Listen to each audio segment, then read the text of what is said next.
سلام. امروز میخوام خیلی ساده بهتون یاد بدم چطور خمیر پاپیه ماشه درست کنید.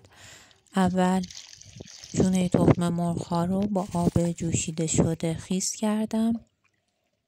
دامستوس برای گندزدایی اضافه کردم. شما این اشتباه رو نکنید، به جاش نمک و سرکه استفاده کنید.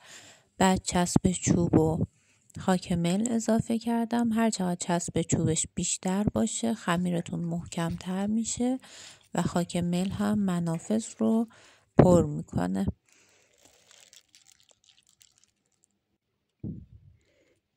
اسکلت مجسمه رو با وسایل دور ریختنی ساختم، با چسب کاغذی پوشوندمش و در آخر با خمیر پاپیه ماشه کاملش کردم. این روش خیلی ساده و کم هزینه‌ای هست برای ساختن مجسمه‌های خلاقانه، حتی در ابعاد بزرگ، چون بسیار سبک هست. در آخر این مجسمه‌ها رو با شاپان رنگ کردم